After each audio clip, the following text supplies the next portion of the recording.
1. O Sr. W. Marion Williams sugeriu que a matéria difusa, o éter, que é o recipiente das radiações de calor do universo, é por este motivo atraída para as profundezas da massa solar, e, expulsando dali o éter já anteriormente condensado e agora termicamente esgotado, se comprime e cede o seu calor, sendo por sua vez conduzida a um estado de rarefação e esfriamento, para em seguida absorver nova. 291 Veja-se, Correlation of Physical Forces, 1943, pág. 81, e Address to the British Association, 1866. 292 Encontram-se ideias muito parecidas em Tifel of Tissun, de W. Marion Williams, e em Ont, Conservation of Solar Energy, do Dr. Graus Celsius. William Siemens, Nature, 25, pags. 440-444, 9 de março de 1882, também as expressou o Dr. P. Martin Duncan em um discurso que pronunciou como presidente da Sociedade Geológica de Londres em maio de 1877. Veja-se um Orlife, por Alexander Winchell, ele, D.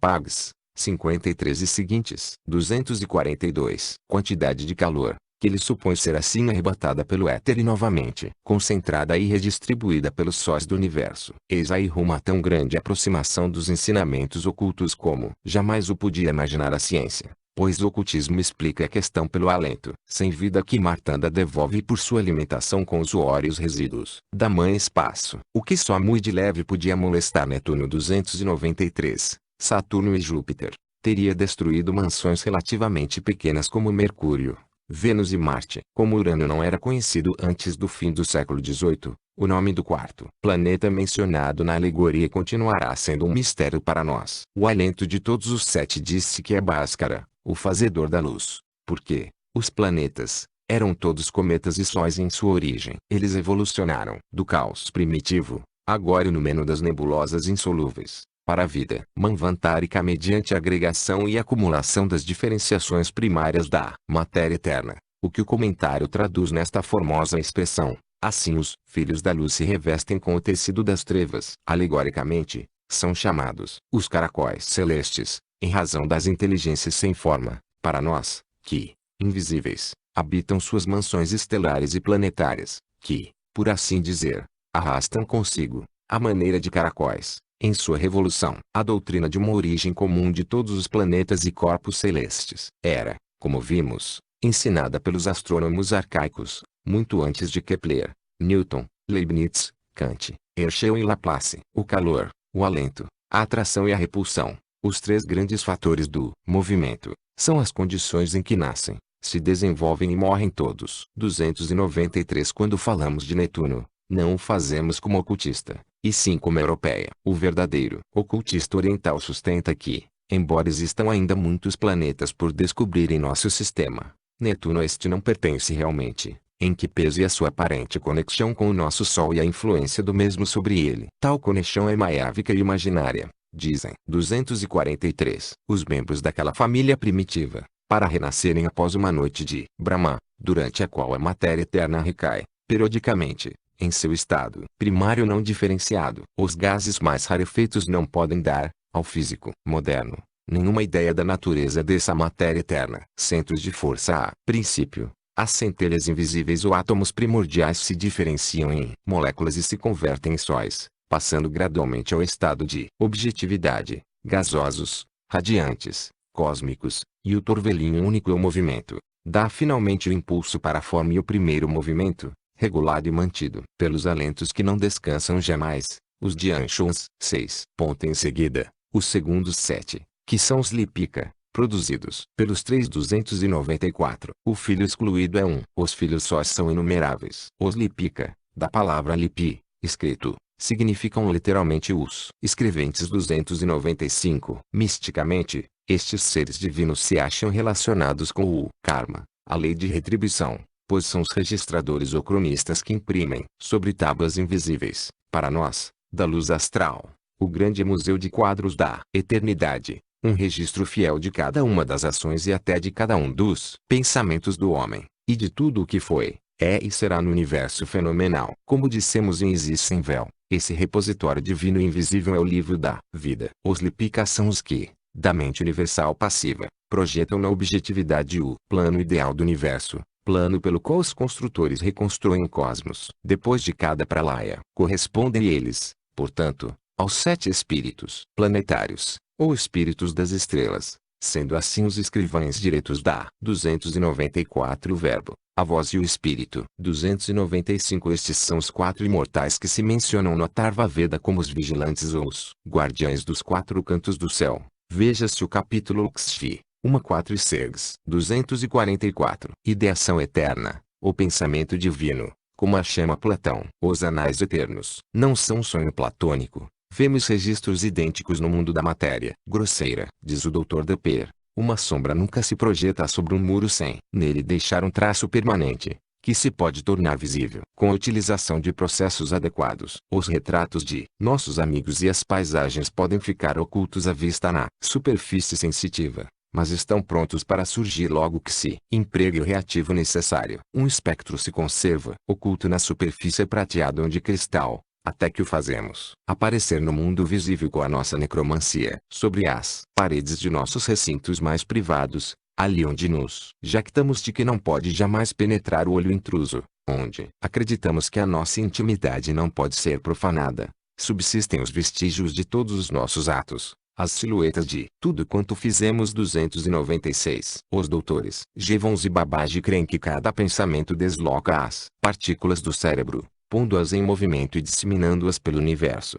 Creem também que cada partícula da matéria existente deve ser um registro de tudo quanto aconteceu. 297 A doutrina antiga principia, dessa forma, a adquirir foros de cidadania nas especulações do mundo científico. 296 Conflict between Religion and Science, páginas 132 e 133. 297 Principies of Sciences, 2. 455. 245 Os 40 assessores, que se postam na região do Mente como acusadores da alma perante Osíris, pertencem à mesma classe de divindades dos Lipika, e seriam considerados como semelhantes, se os deuses egípcios não fossem tão mal compreendidos em sua significação esotérica. O Chitragupta hindu, que lê a história da vida de cada alma nos registros chamados Agrasandhani, os assessores, que lê no coração do defunto, que se torna um livro aberto diante de Yama, Minos, Osíris ou Karma, são outras tantas cópias e variantes dos Lipika e de seus anais astrais. Não obstante,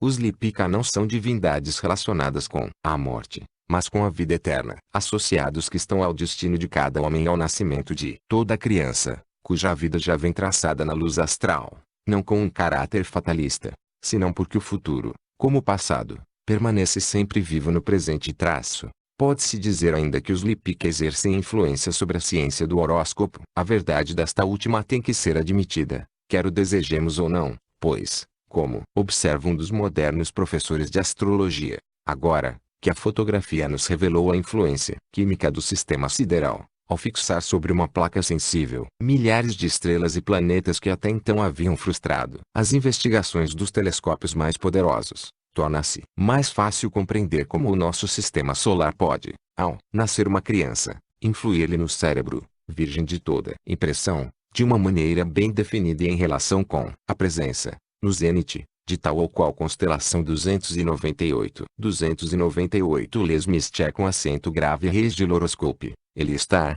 página 11. 246 Instância V. Fuat, o filho das hierarquias setenárias. 1. Os 7 primordiais, os 7 primeiros alentos do dragão de sabedoria, produzem por sua vez o torvelinho de fogo com os seus sagrados alentos de circulação giratória de todas as instâncias. Talvez seja esta a mais difícil de explicar. Seus termos somente são compreensíveis para quem esteja muito versado na fraseologia das alegorias orientais, intencionalmente obscura. Certamente que nos será feita a seguinte pergunta: creem os ocultistas em todos esses construtores, Lipika e filhos da luz, como entidades, ou não? Passam de simples imagens? Responderemos, embora concedendo que haja o emprego de certas imagens para exprimir os poderes personificados, temos que admitir a existência daquelas entidades, a não ser que neguemos a existência da humanidade espiritual dentro da humanidade física. Porque os exércitos dos filhos da luz, os filhos nascidos da mente do primeiro raio manifestado do todo desconhecido,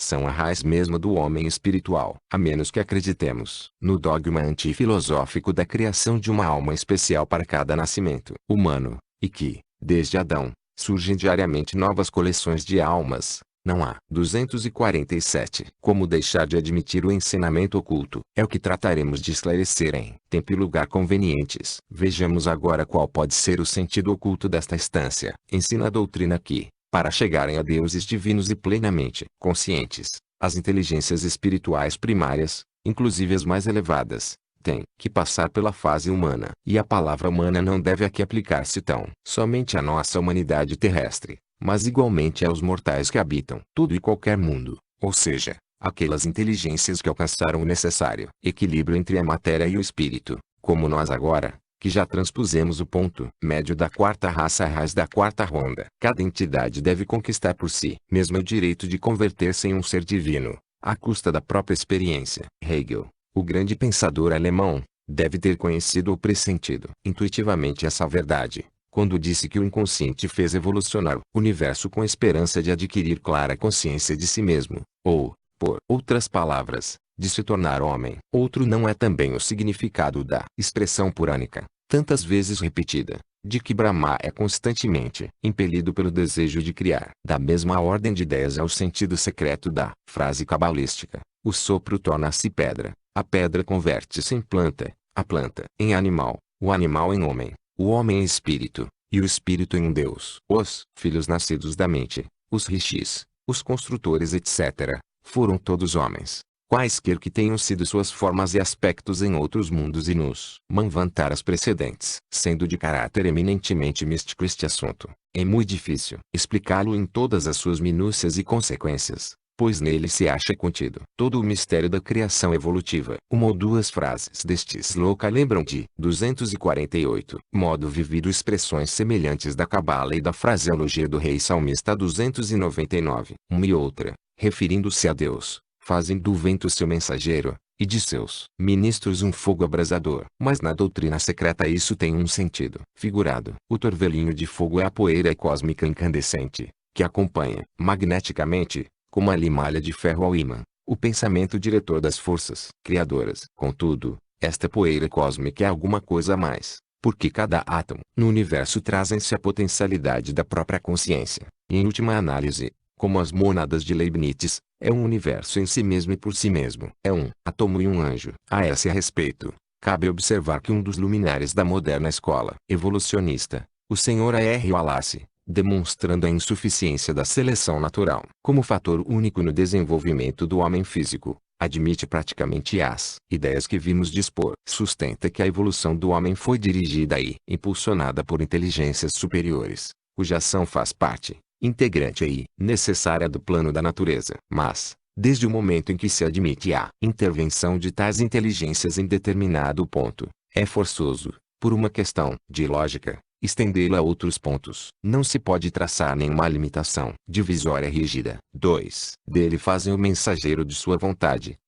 O Tzil converte-se em Fuat, o filho veloz dos filhos divinos, cujos filhos são os Lipika 300. Leva mensagens circulares. Fuat é o corcel, e o pensamento o cavaleiro 301. L. Passa como um raio através de nuvens de fogo. B. 302. Dá 3, 5 e 7. 299 Salmos. Siv. 4. 300 Cumpre não perder de vista a diferença que existe entre os construtores, os espíritos planetários, e os Lipika. Vejam-se os slokas 5 e 6 deste comentário. 301 isto é, que está sob a influência de seu pensamento diretor.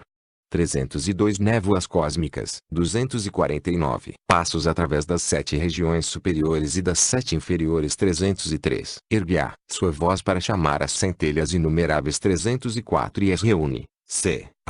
Isto quer dizer que os 7 primordiais utilizam Fuat como veículo. Varna, o sujeito manifestado que se torna o símbolo do poder que dirige. Em consequência, Fuat é chamado o mensageiro de sua vontade, o torvelinho de fogo. B. Tzil converte-se em Fuat. A expressão explica-se por si mesma. Tzil é o único conhecimento verdadeiro, mágico, ou a sabedoria oculta, a qual, estando em relação com as verdades eternas e com as causas primeiras, se converte quase em onipotência quando se exerce na boa direção. Sua antítese é Tzil-mi, que diz respeito somente às ilusões e às falsas aparências, como é o caso de nossas modernas ciências esotéricas. Ali, diz a expressão da sabedoria coletiva dos Dhyana Budas. Porque o leitor talvez nada conheça relativamente aos Dhyana Budas, importa esclarecer, desde logo, que, segundo os orientalistas, há 5 Dhyanis, que são os Budas celestes, cujas manifestações no mundo da forma e da matéria são os Budas humanos. Esotericamente,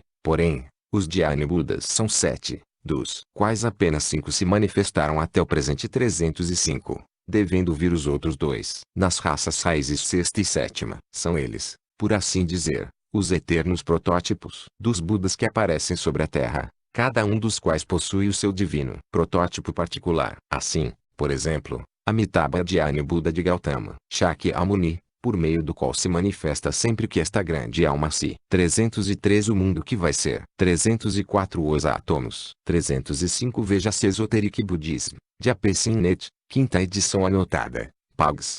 171-173. 250 Encarna na Terra, como fez em Tsung K.A. 306. Como síntese dos 7 Dhyana Budas, Avalokiteshvara foi o primeiro Buda, o Logos, e Amitabha é o Deus interno de Gautama, que na China é chamado Amida, Buda. Eles são, como muito bem diz o professor Rhys Davids, as gloriosas contrapartidas no mundo místico, livres das condições depressivas desta vida material, de cada Buda terreno e mortal, os Mainushi Budas que foram libertados e designados para governar a Terra durante esta ronda. São os Budas de contemplação, todos Anupadaka, sem pai, isto é, nascidos de si mesmos da essência divina. O ensinamento esotérico de que cada Dhyana Buda possui a faculdade de criar de si mesmo um filho igualmente celeste, um Dhyana Bodhisattva, que após a morte do Manushi Buda deve continuar a obra deste último, apoia-se no fato de que a mais elevada iniciação conferida por um representante do espírito de Buda de Quen, dizem os orientalistas que foi o criador dos 5 Dhyana Budas,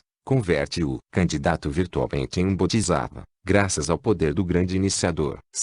Sendo Fuat uma das mais importantes figuras, se não a mais, da cosmogonia esotérica, deve ser minuciosamente descrito. Assim como na cosmogonia grega arcaica, que difere muito da que veio depois, Eros é a terceira pessoa da trindade primitiva, Caos, Gaia, Eros, a qual corresponde à trindade cabalística, Ein Sup, o todo sem limites, pois Caos é o espaço, de cair no ser, abrir por completo, estar vazio. Shekinah e o ancião dos dias, ou Espírito Santo traço. Do mesmo modo Fuat é uma coisa no universo ainda não manifestado, e outra coisa no mundo fenomenal e cósmico. Neste último, ele é aquele poder oculto, elétrico e vital, que, sob a vontade do Logos Criador, une e relaciona todas as. 306 O primeiro e maior reformador tibetano, que fundou a seita dos gorros amarelos gelúpicas, nasceu no distrito de Ando, no ano 1355 de nossa era, e foi o avatar de Amitabha, nome celeste de Gautama Buda. 251 Formas, dando-lhes o primeiro impulso, que com o tempo se converte em lei. Mas no universo não manifestado Fuat não é isso, como Eros não é o brilhante Cupido. Ao lado posterior, ou amor. Fuat ainda nada tem a ver com o cosmos, porque o cosmos não é nascido e os deuses dormem ainda no seio do pai-mãe. É uma ideia filosófica abstrata. Não produziu ainda nada por si mesmo, é simplesmente o poder criador potencial, em virtude de cuja ação número de todos os fenômenos futuros se divide, por assim dizer, para reintegrar-se em um ato místico suprassensível e emitir o raio criador. Quando o Filho Divino surge, Fuat passa então a ser a força propulsora, o poder ativo, que é a causa de um converter-se em 2 e em 3, no plano cósmico da manifestação. O tríplice um se diferencia nos muitos.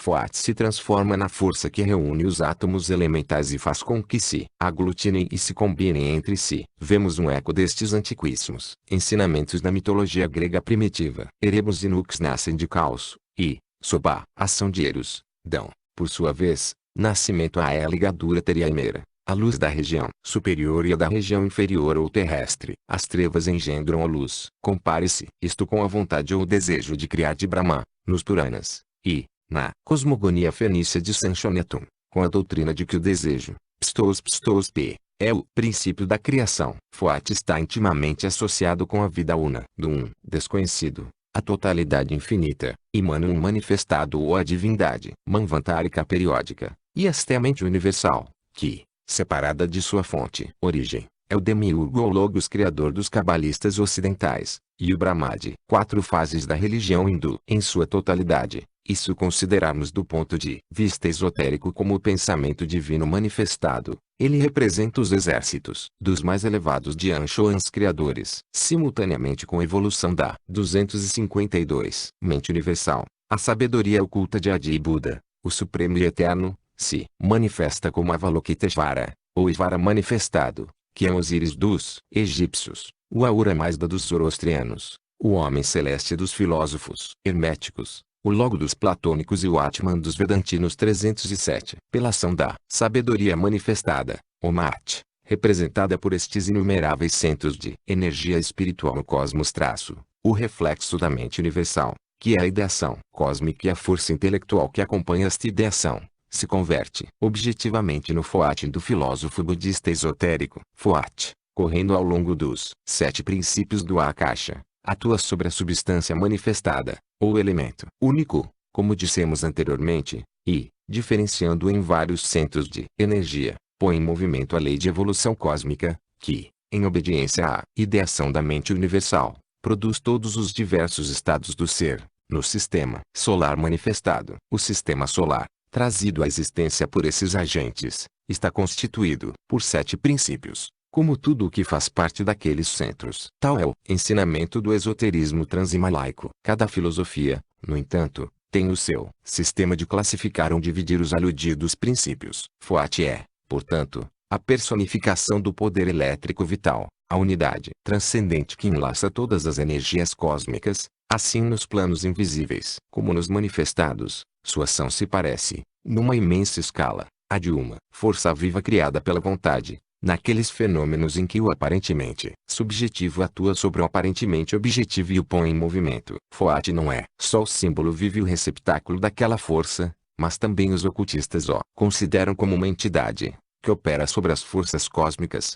humanas e 307 S. Subarrou, ao que parece, o identifica com o Logos, dando-lhe este nome. Veja-se o seu artigo Lecturas Onti Bhagavad Gita, em Titeosopiste, Vol. 9, e também Tipilosophy of Bhagavad Gita, terceira edição, Adyar, 1931, 253. Terrestres, e exerce sua influência em todos esses planos. No plano terrestre, a influência se faz sentir na força magnética e ativa produzida pela vontade enérgica do magnetizador. No plano cósmico, está presente no poder construtor que, na formação das coisas, do sistema planetário ao pirilampo e a singela margarida a traço, executa o plano que se acha na mente da natureza ou no pensamento divino, com referência à evolução e crescimento de tudo o que existe. Metafisicamente, é o pensamento objetivado dos deuses, o verbo feito carne numa escala menor, e o mensageiro da ideação cósmica e humana, a força ativa na vida universal. Em seu aspecto secundário,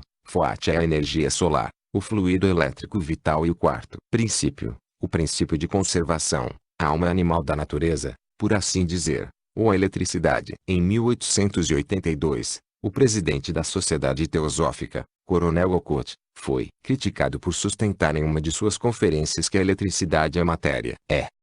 No entanto, o que ensina a doutrina oculta. Podem-se dar à eletricidade os nomes mais cômodos de força ou energia, enquanto a ciência europeia não souber algo mais a seu respeito, mas na realidade outra coisa não é senão matéria, tal como o éter, por ser também atômica, a despeito de vários graus a distanciarem deste último. Parece ridículo pretender que uma coisa, por ser imponderável para a ciência, não possa ter o nome de matéria. A eletricidade é imaterial no sentido de que as suas moléculas não são suscetíveis de percepção ou de experiência. Sem embargo, pode ser atômica, e os ocultistas o afirmam, sendo, portanto, matéria. Conceda-se, porém, que seja anticientífico tratá-la em termos semelhantes, uma vez que a ciência considera como fonte de energia, ou simplesmente a chama força e energia. Como é possível pensar em força ou energia sem lhe acrescentar a ideia de matéria? 254. O matemático Maxwell, uma das maiores autoridades em assuntos de eletricidade e fenômenos elétricos, disse há alguns anos que a eletricidade é matéria, e não simplesmente movimento. Se aceitarmos a hipótese de que as substâncias elementares são compostas de átomos, não poderemos evitar a conclusão de que a eletricidade, positiva ou negativa, se divida também em partículas elementares definidas, que se comportam como átomos elétricos. 308. Nós vamos ainda mais longe, e sustentamos que a eletricidade não só é substância mas a emanação de uma entidade, que não é nem Deus nem o diabo, mas uma daquelas inúmeras entidades que regem e dirigem o nosso mundo, de acordo com a eterna lei do karma. Voltemos a Foati. Na Índia, é ele associado a Vishnu e Surya, no caráter primitivo atribuído ao primeiro destes deuses, pois no Rig Veda Vishnu não é um deus de categoria superior. O nome de Vishnu procede da raiz Vish, penetrar. Foati é chamado aquele que penetra e o fabricante, porque dá forma aos átomos, oriundos da matéria informe. 309. Nos textos sagrados do Rig Veda, é também Vishnu, uma manifestação da energia solar, sendo descrito como dando 3 passos através das 7 regiões do universo. Mas este deus védico tem muito pouco de comum com o Vishnu dos tempos ulteriores. Os dois, Foati e Vishnu, são, portanto, idênticos neste sentido particular, sendo uma cópia do outro. Os 3 e os 7 passos referem-se às 7 esferas habitadas pelo homem, segundo a doutrina esotérica, assim como as 7 regiões da Terra. Apesar das frequentes objeções dos pseudo-orientalistas, as escrituras esotéricas hindus aludem claramente aos 7 mundos ou esferas de nossa cadeia planetária. É surpreendente que todos esses números se achem associados a números idênticos. 308. Faraday Lectures, 1881. Helmholtz. 309. É sabido que a areia, quando colocada numa placa metálica em vibração, assume uma série de figuras regulares e curvas de várias formas. Pode a ciência dar uma explicação completa desse fato? 255. Em outras cosmogonias e seus símbolos, como se pode ver pelo estudo comparado e paralelo das velhas religiões, os 3 passos de Vishnu através das 7 regiões do universo, no Rig Veda, foram explicados de várias maneiras pelos comentadores, ora como significando cosmicamente o fogo, o raio e o sol, ora como tendo sido dados na terra, na atmosfera e no céu, entendendo outros que eram os 3 passos da não encarnação de Vishnu, muito embora a Ornavaba houvesse dito em termos mais filosóficos e corretos do ponto de vista astronômico, que significavam as diversas posições do Sol, orto, zênite e ocaso. Só a filosofia esotérica oferece a explicação clara, se bem que o usuário exponha de modo bem filosófico e compreensível. Neste último se lê, efetivamente, que no princípio os Elohim, Alim, eram chamados Echad, ou a divindade, um e muitos, ideia bem simples como concepção panteísta, é claro, no seu sentido filosófico. Em seguida veio a transformação, Jeová é Elohim, unificando assim a multiplicidade e dando o primeiro passo para o monoteísmo. Surge a questão, como Jeová é Elohim? E a resposta é, por 3 passos. A significação é clara. Os passos são símbolos e emblemas, mútuos e correlativos, do espírito, da alma e do corpo, homem, do círculo transformado em espírito, da alma do mundo, e de seu corpo, a terra. Saindo do círculo infinito, que nenhum homem compreende, Ein Sup, sinônimo cabalístico de Parabrahma, do Zeroana Kearney, dos masdeístas, ou de qualquer outro incognoscível, converte-se em o Echad, o Eka, o Au. Então ele, ou aquilo, se transforma pela evolução no em muitos, os Dhyana-Budas ou Elohim, ou ainda os Anshaspendes, dando seu terceiro passo na geração da carne, ou homem, e do homem ou Jeová, macho ou fêmea. A entidade interna ou divina se converte, no plano metafísico, outra vez nos Elohim. 256. Os números 3, 5 e 7 são preeminentes na maçonaria especulativa, conforme já mostramos em Isis sem véu. Diz uma ação. Há 3, 5 e 7 passos para indicar um passeio circular. As 3 faces de 3, 5 e 7, etc. Algumas vezes vem desta forma. 753 igual 376.5, e 7.635 igual 3.817.5. A razão de 20.612 6.561 pés por côvado das medidas da grande pirâmide, etc. 3, 5 e 7 são números místicos. O último e o primeiro são sobremaneira venerados tanto pelos maçons como pelos parsis. E o triângulo em toda a parte é um símbolo da divindade. 310.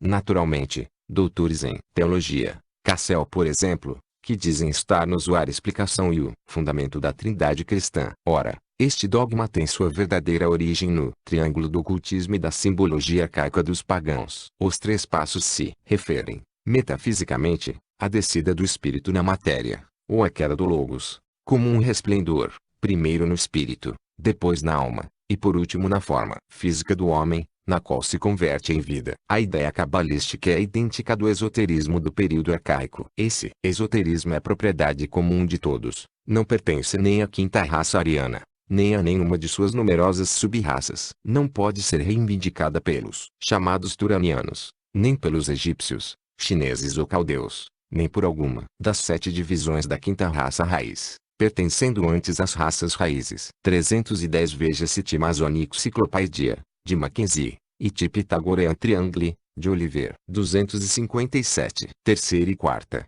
cujos descendentes se encontram na origem da quinta, os primitivos ários. Em todas as nações o círculo era o símbolo do desconhecido, o espaço sem limites, o aspecto abstrato de uma abstração sempre presente e traço a divindade incognoscível. Ele representa o tempo sem limites na eternidade. O Zero Anaquerni é também o círculo sem limites do tempo desconhecido. Deste círculo brota a luz radiante, o Sol universal ou Hormuz 311, sendo o último idêntico a Cronos em sua forma eólia, a de um círculo. Porque o círculo Assari-Saros, ou ciclo, era o deus babilônico, cujo horizonte circular era o símbolo visível do invisível, ao passo que o Sol era o círculo uno, de onde procediam os orbes cósmicos, dos quais era considerado o chefe. Zero-Ana é o chakra, é o círculo de Vishnu, o emblema misterioso que, conforme a definição de um místico, é uma curva de natureza tal que uma de suas partes, por menor que seja, sendo prolongada indefinidamente em qualquer sentido, voltaria finalmente a entrar em si mesma, formando uma só e mesma curva, o que chamamos um círculo. Não se pode dar melhor definição do símbolo próprio e da natureza evidente da divindade, a qual, tendo a sua circunferência em toda parte, o ilimitado, tem, consequentemente, o seu ponto central também em toda parte, ou, por outras palavras, se encontra em cada ponto do universo. A divindade invisível é, assim, também os Dianchoais ou os Rishis, os 7 primitivos, os 9, sem a unidade sintética, e os 10, incluindo esta última, daqui passando ao homem. Voltando ao comentário quarto da instância 4, compreenderá o leitor agora porque, enquanto o chakra transmalaico contém inscritos barra vertical, ou seja, o triângulo, a primeira linha, o quadrado, a segunda linha e o pentágono. 311 Hormuz Geologos, o primogênito, e o Sol. 258 Estrela de 5 pontas, com um ponto no centro, ou alguma variante traço. O círculo cabalístico dos Elohim revela, quando as letras da palavra Alin ou Elohim são lidas numericamente, os famosos números 13.514 ou, anagramaticamente, 31.415. O PPPP astronômico ou o significado oculto dos Dhyani, Budas, dos Gebers, dos Jiburim, dos Cabiros e dos Elohim, todos significando grandes homens, titãs, homens celestes e, na terra, gigantes. O 7 era um número sagrado em todas as nações, mas nenhuma ali Deus o tão fisiológico e materialista quanto os hebreus. Para estes, o 7 era por excelência o número gerador, e o 9 o número masculino, o da causa, formando, segundo fazem ver os cabalistas, o Ots 90, 70 312, ou a árvore do jardim do Éden, a dupla vara hermafrodita da quarta raça. Era o símbolo do Sanctum, Sanctorum, o 3 e o 4 da separação sexual. Quase todas as 22 letras do alfabeto hebraico são símbolos fálicos. Das duas letras acima, o Ain é um signo feminino, negativo, simbolicamente um olho, a outra, uma letra masculina, Tsa, um anzol ou dardo para peixes. Mas para os hindus arianos em geral o significado era múltiplo e se referia quase totalmente às verdades puramente metafísicas e astronômicas. Seus rishis e deuses, seus demônios e heróis possuem significados históricos e éticos. Entretanto, vemos que um cabalista, comparando a Cabala e Zohar com o esoterismo ariano, em obra ainda inédita, declara o seguinte: o sistema hebreu, claro, breve, acabado e preciso, sobrepuja em muito a emaranhada fraseologia dos hindus. 312 Os números estão invertidos. O correto seria 90, Tsad, e 70, Quine. Resolvi não alterar o texto original de HPB. Sandra. 259. Como aquilo do salmista para exprimir ideias semelhante. Minha boca fala com a minha língua. Não conheço os teus números. UC. 15. O emblema hindu,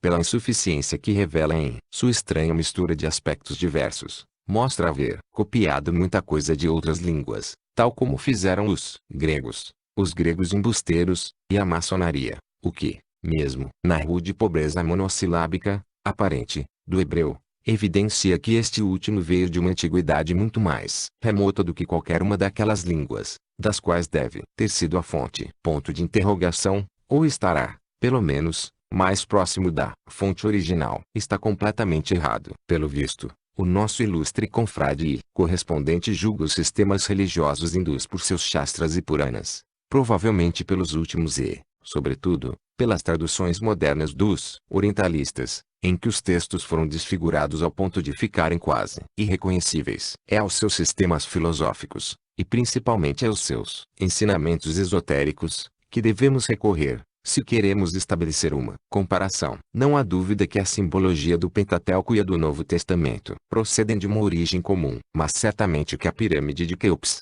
cujas dimensões o professor Piazzi Smith descobriu haverem sido todas reproduzidas no pretendido e mítico Templo de Salomão, não é de data posterior à dos livros mosaicos. Por conseguinte, se existe tanta identidade como se quer fazer acreditar, a imitação servil deve ser imputada aos judeus, e não aos egípcios. Os emblemas 260 judeus, e até mesmo a língua hebraica, não são originais. Foram tomados aos egípcios, de quem Moisés adquiriu a sua sabedoria, dos coptos, parentes prováveis, senão antepassados, dos antigos fenícios e dos ixos, que Bruno pretende sejam os antepassados dos povos egípcios. 313. Sim, mas quem são os pastores ixos e quem os egípcios? A história nada sabe, e as especulações e teorias se sucedem a esse respeito, segundo o gosto e as inclinações dos historiadores. 314. O camismo, o antigo copto, procede da Ásia Ocidental e contém algum germe do semítico,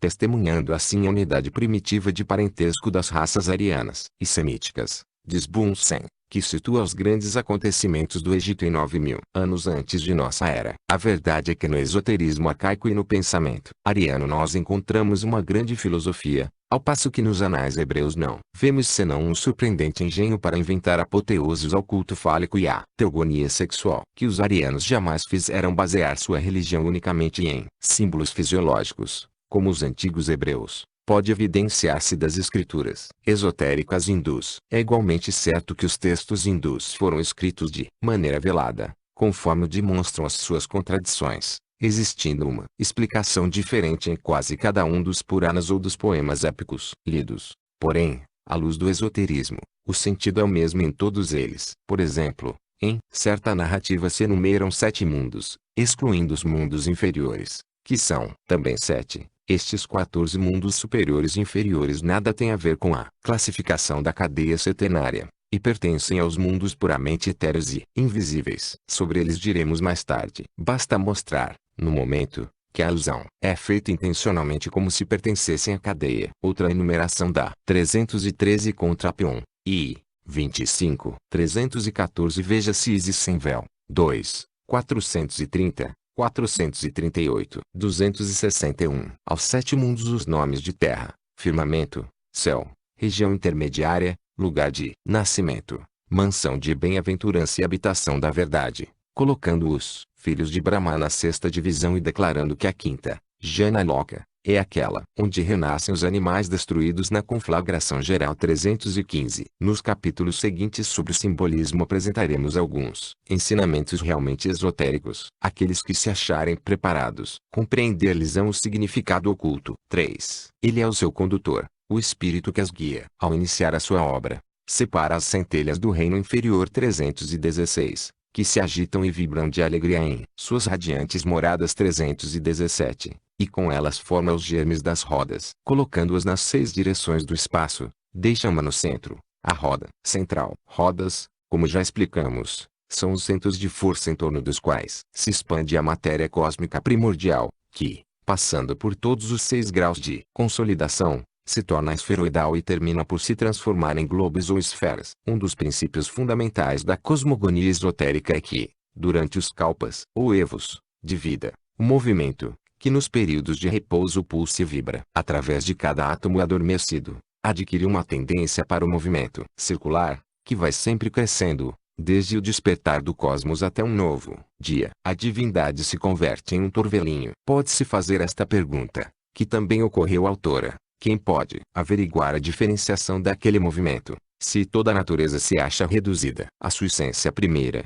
não havendo ali ninguém para observá-la, nem sequer um? 315 Veja-se Hindu Classical Dictionary de Dawson. 316 Os átomos minerais.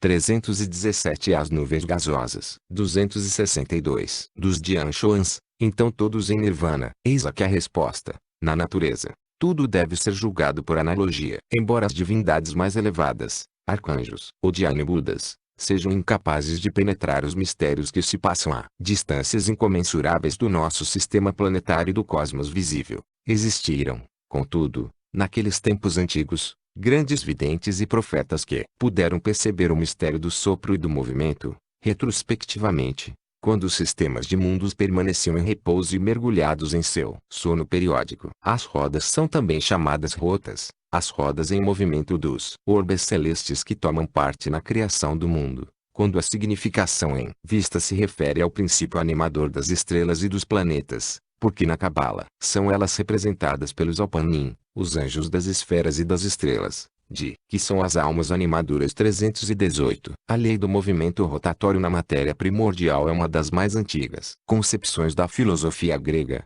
cujos primeiros sábios históricos eram quase todos iniciados nos mistérios. Os gregos a deviam aos egípcios, e estes aos caldeus, que, por sua vez, foram discípulos dos brahmanes da escola esotérica. Leucipo e Demócrito de Adibera, o discípulo dos magos, ensinaram que o movimento giratório dos átomos e das esferas existiu desde a eternidade. 319 Cetas, Heráclides, Ecfanto, Pitágoras e todos os seus discípulos ensinaram a rotação da 318 Veja-se Kabbalah Denudata, de Anima, página 113. 319 A doutrina da rotação da Terra sobre um eixo foi ensinada por Cetas, o pitagórico, provavelmente 500 anos antes de nossa era. Também o foi por seu discípulo Ecfanto e por Heráclides, discípulo de Platão. A imobilidade do Sol e a revolução da Terra sobre uma órbita foram expostas por Aristarco de Samos em 381 graus Celsius, como suposições conformes aos fatos observados. A teoria heliocêntrica foi igualmente ensinada, cerca de 150 anos antes de nossa era, por Seleuco de Seleucia, às margens do Tigre. Pitágoras ensinava 500 anos antes de nossa era.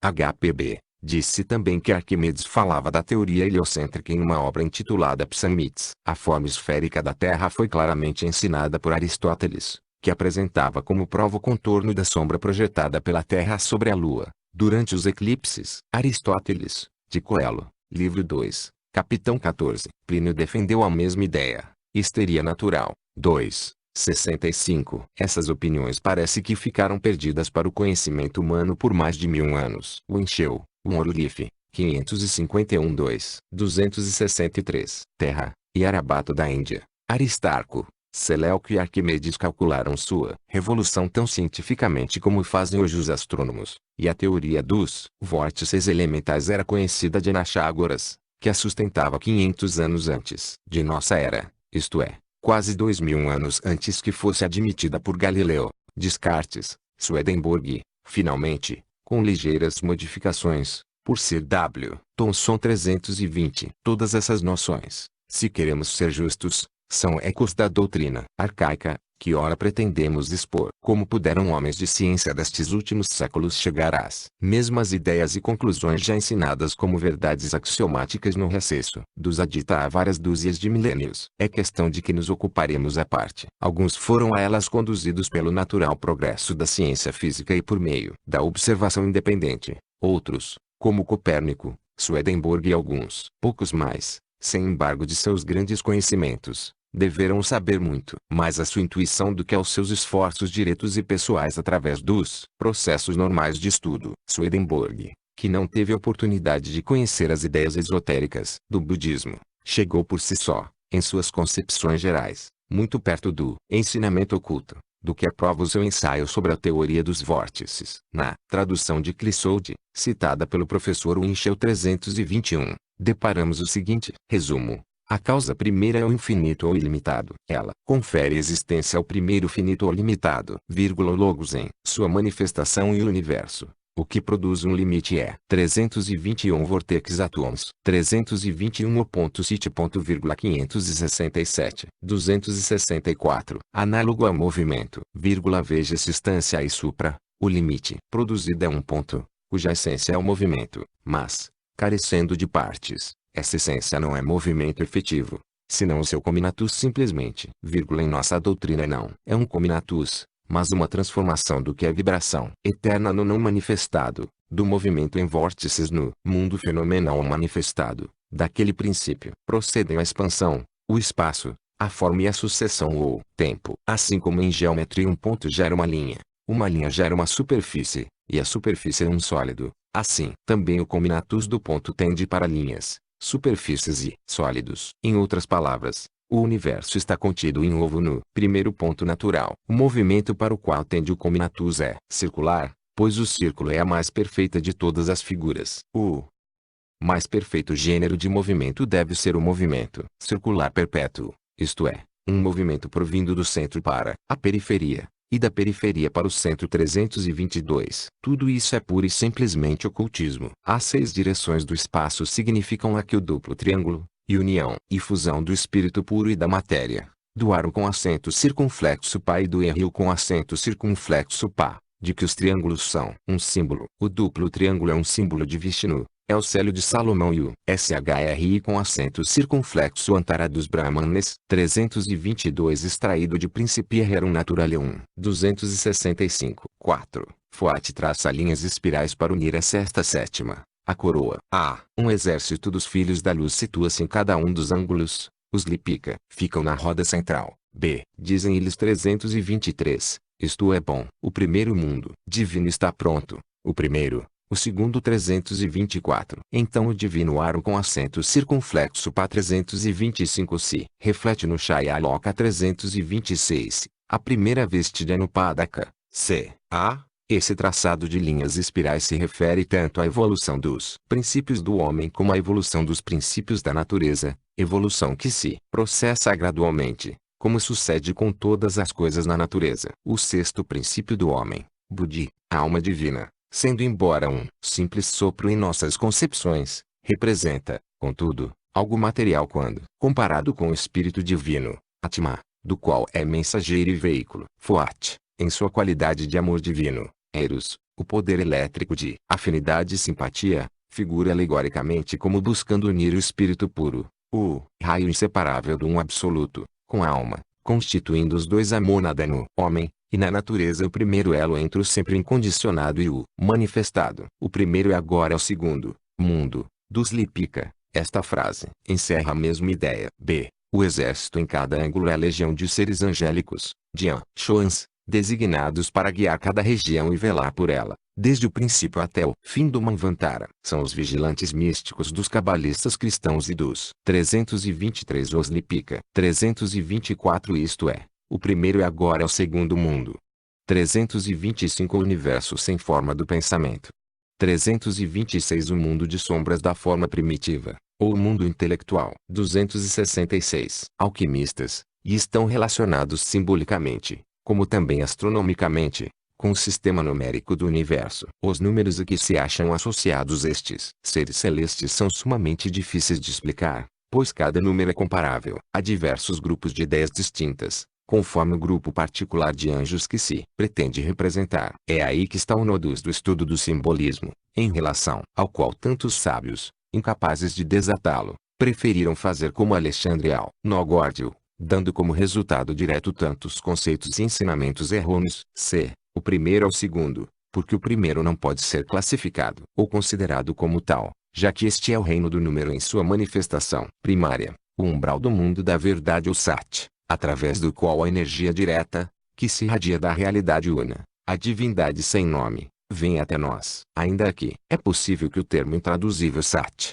a seidade, dê lugar novamente a uma concepção errônea, pois o que é manifestado não pode ser Sat, mas algo fenomenal, não eterno, e em verdade nem mesmo sempiterno. É coevo e coexistente com a vida una, sem segundo, mas, como manifestação, é ainda Maya, tal qual o resto. Este mundo da verdade, segundo o comentário, não pode ser descrito senão como uma estrela resplandecente, que se desprende do coração da eternidade, o farol da esperança, de cujos 7 raios pendem os 7 mundos do ser. Verdadeiramente assim, uma vez que são as 7 luzes, cujos reflexos constituem as imortais monadas humanas, o Atma, ou espírito radiante de toda criatura pertencente à família humana. Primeiro essa luz setenária, depois o mundo divino, as inumeráveis luzes acesas na luz primordial, os Bodhis, ou almas divinas sem forma, do 267. Último mundo Aru com acento circunflexo Pá,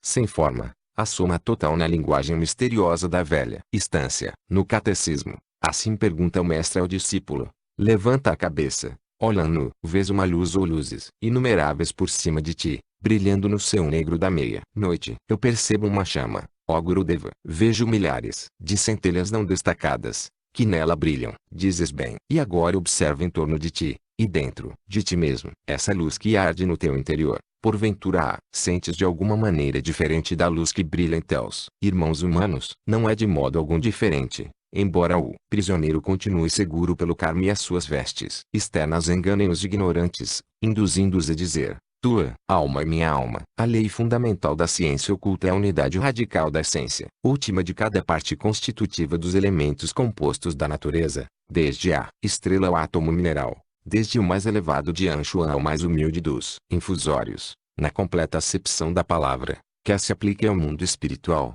quer ao intelectual ou ao físico. A divindade é um ilimitado e infinito expandir-se. 268. Diz um axioma oculto traço, e daí é que vem o nome de Brahma, conforme já tivemos ocasião de assinalar. 327. Há uma profunda filosofia no culto mais primitivo do mundo, o do sol e do fogo. De todos os elementos conhecidos da ciência física, o fogo é o que até agora mais tem escapado a uma análise definida. Do ar se afirma com segurança que é uma mistura de oxigênio e azoto. Consideramos o universo e a Terra como matéria, constituída de moléculas químicas definidas. Falamos das 10 terras primitivas, dando a cada uma delas um nome grego ou latino. Dizemos que a água é, quimicamente, composto de oxigênio e hidrogênio. Mas que é o fogo? É o efeito da combustão. Respondem-nos com toda a seriedade. É calor, luz e movimento. É uma correlação de forças físicas e químicas em geral. Esta definição científica é filosoficamente complementada pela teológica do dicionário de Webster, que explica o fogo como o instrumento do castigo ou a punição do impenitente em outro estado. O estado, seja dito de passagem, supõe-se que é o espiritual, mas, a presença do fogo corresponderia a uma prova convincente de sua natureza material. Entretanto, referindo-se à ilusão em que incidimos ao encarar os fenômenos como coisas simples por nos serem familiares, eis o que diz o professor Baine: os fatos habituais parecem não necessitar de nenhuma explicação, e servir ao mesmo tempo para explicar tudo aquilo que lhes possa ser assimilado. Assim, por exemplo, o fato da ebulição e evaporação de um líquido parece um fenômeno bem simples, dispensando qualquer explicação. 327. No Rigveda encontramos os nomes Brahmanas Pati e Brahaspati, que se alternam e são equivalentes um do outro. Veja-se também Brihadaranyaka Upanishad. Brahaspati é uma divindade conhecida como o pai dos deuses. 269. Mas que explica de modo satisfatório e suficiente outros fenômenos mais raros. Que a água deva evaporar-se é uma coisa de todo compreensível ao espírito ignorante, ao passo que, para o homem que conhece a ciência física, o estado líquido é anômalo e inexplicável. Acender fogo com uma chama é uma grande dificuldade científica, embora pouca gente tenha consciência disso. 328. Que diz o ensinamento esotérico a respeito do fogo? O fogo é o reflexo mais perfeito e não adulterado, assim no céu como na terra, da chama una. É a vida e a morte, a origem e o fim de todas as coisas materiais. É a substância divina. Assim é que não só os adoradores do fogo, os parsis, mas até as tribos errantes e selvagens da América, que se dizem nascidas do fogo, demonstram mais ciência em sua fé e mais verdade em suas superstições que todas as especulações da física e da erudição moderna. O cristão que proclama Deus é um fogo vivente, e fala das línguas de fogo do Pentecostes e da sarça ardente de Moisés, é tão adorador do fogo como qualquer pagão. Dentre os místicos e cabalistas, os Rosacruzes foram os que definiram mais corretamente o fogo. Tomai uma lâmpada de custo insignificante,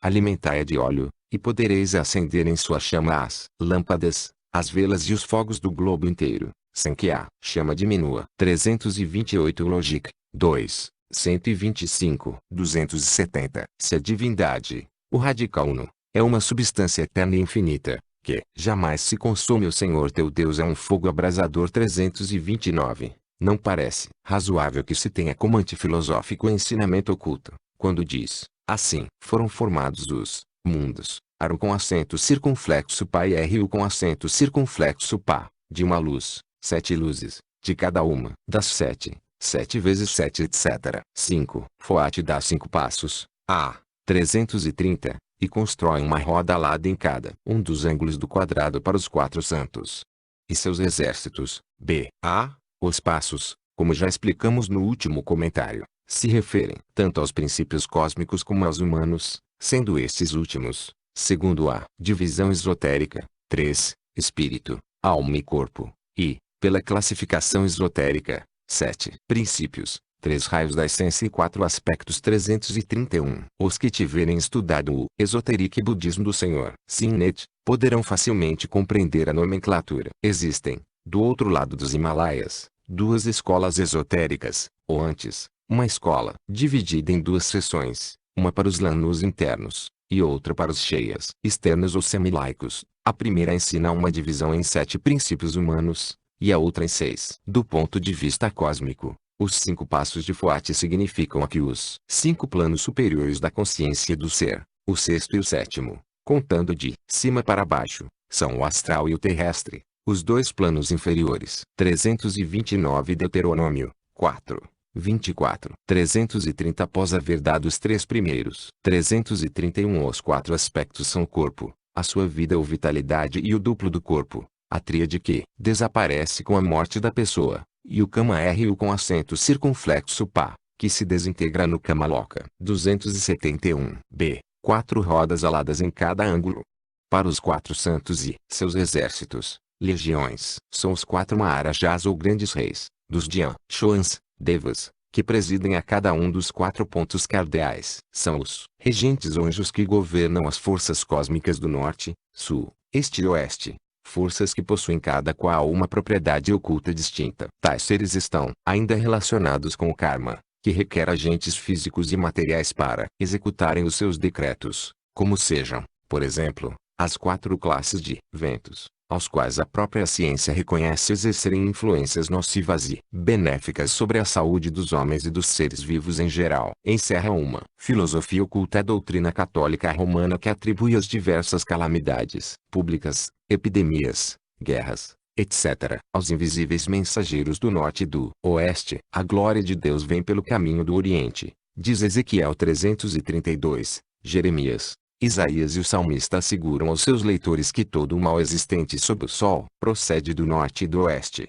o que, se aplicado à nação judia, soa como inegável profecia. Isso também explica a declaração de Santo Ambrósio 333 de que aí está precisamente a razão porque nós maldizemos o vento norte e, na cerimônia do batismo, começamos por nos voltar para o ocidente sideral, a fim de melhor renunciarmos àquele que ali habita, após o que nos viramos para o oriente. A crença nos 4 Maharajas, os regentes dos 4 pontos cardeais, era universal, e ainda é partilhada pelos cristãos, que lhes chamam, segundo Santo Agostinho, virtudes angélicas e espíritos, quando são eles que os invocam, e diabos quando a invocação é feita pelos pagãos. Mas onde há diferença, neste caso, entre pagãos e cristãos? Escreve o erudito Vossius, 332 capítulo 3. 4. 333 sobre Amos. 4. 272. Apesar de Santo Agostinho dizer que todas as coisas visíveis deste mundo têm como guardião uma virtude angélica,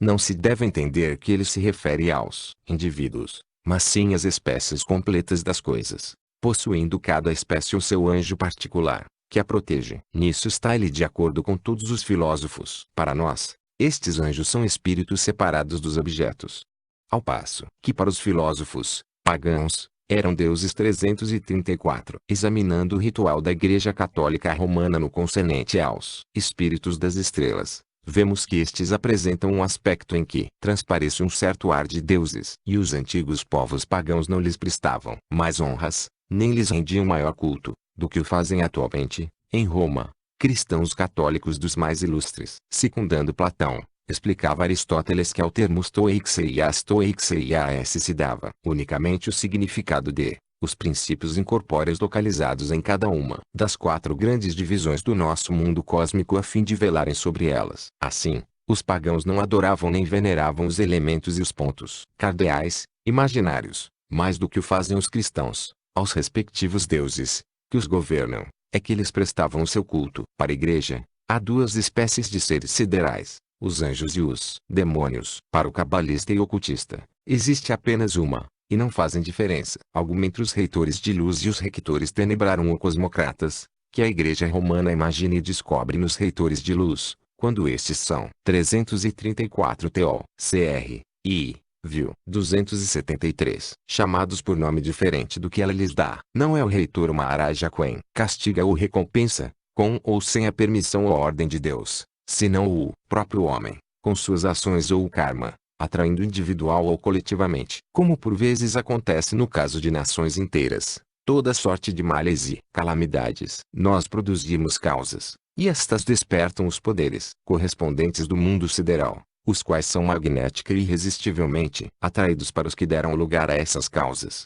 e então sobre eles reagem. Quer se trate de pessoas que praticaram o mal ou de simples pensadores que alimentaram subjetivamente ações más. O pensamento é matéria, diz a ciência moderna, e Jevons e Babbage, em sua obra Principies of Science, entreviram já que toda partícula de matéria constitui um registro de tudo o que se passa. A ciência moderna cada dia vai penetrando mais no maelstrom do ocultismo, inconscientemente, sem dúvida, mas de maneira bem acentuada. O pensamento é matéria. Não, é claro, naquele sentido em que o entende o materialista alemão Moleschott, quando afirmou que o pensamento é o movimento da matéria, fórmula cujo absurdo não encontra símile. Os estados mentais e os físicos se acham em completa oposição. Mas isso não influi no fato de que todo pensamento, além de seu acompanhamento físico, modificação cerebral, apresenta um aspecto objetivo no plano astral, embora seja uma objetividade supra-sensível para nós. 335. As duas principais teorias da ciência sobre as relações entre a mente e a matéria são o monismo e o materialismo. Ambas ocupam inteiramente o campo da psicologia negativa,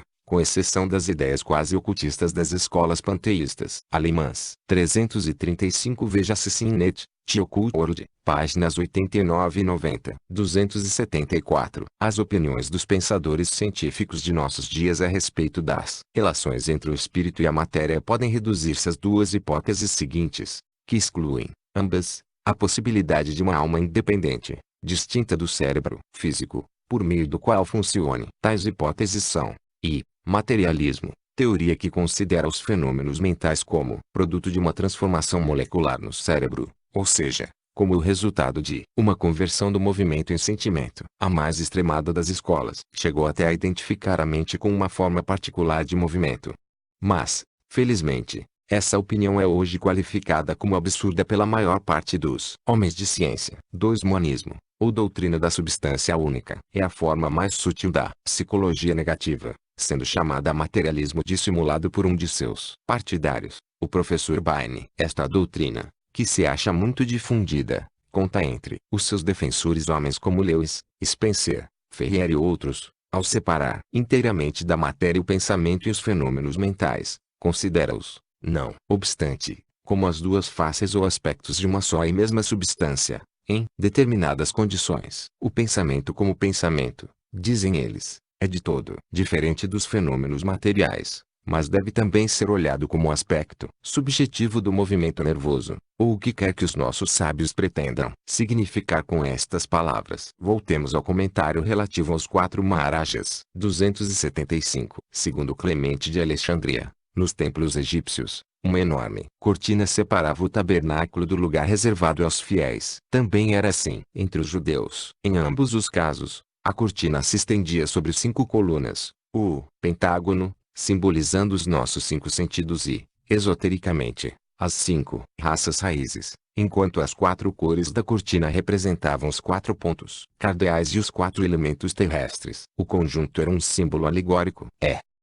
Por meio dos 4 regentes superiores dos 4 pontos cardeais e dos elementos que os nossos 5 sentidos podem conhecer as verdades ocultas da natureza, não eram, assim, como fazia crer Clemente, os elementos psique davam aos pagãos o conhecimento divino ou o conhecimento de Deus 336. Ao passo que o emblema egípcio era espiritual, o dos judeus era puramente materialista, limitando-se em verdade a honrar os elementos cegos e pontos imaginários. Pois, que significava o tabernáculo quadrado, erigido no deserto por Moisés, senão o mesmo fato cósmico? Farás uma cortina azul, púrpura e carmesim. 5 colunas de madeira de chitim para as colunas. 4 anéis de bronze nos 4 cantos. Painéis de madeira fina nos 4 lados, norte, sul, oeste e leste do tabernáculo, com querubins de primoroso lavor 337. O tabernáculo e o recinto quadrado, os querubins e tudo o mais eram exatamente iguais aos dos templos egípcios. O formato quadrado do tabernáculo tinha precisamente a mesma significação que hoje ainda tem no culto esotérico dos chineses e dos tibetanos. Os 4 pontos cardeais correspondiam ao mesmo sentido dos 4 lados das pirâmides, dos obeliscos e de outras construções quadrangulares. Josefo ocupa-se em explicar o assunto. Diz que as colunas do 336 deste modo, a expressão natura elementorum obtinet revelationem Dei, em stromata de Clemente, 4, 6, é aplicável a ambas as coisas ou a nenhuma. Consulte Susendes, Vol. 2, Pag. 228, e Plutarco, Dizide, comparados por Layard, Academia des Inscriptions, 1854, Vol. 15. 337 Êxodo, XV. 27. 276. Tabernáculo eram idênticas às que foram erguidas em Tiro aos 4 elementos e que se achavam sob pedestais cujos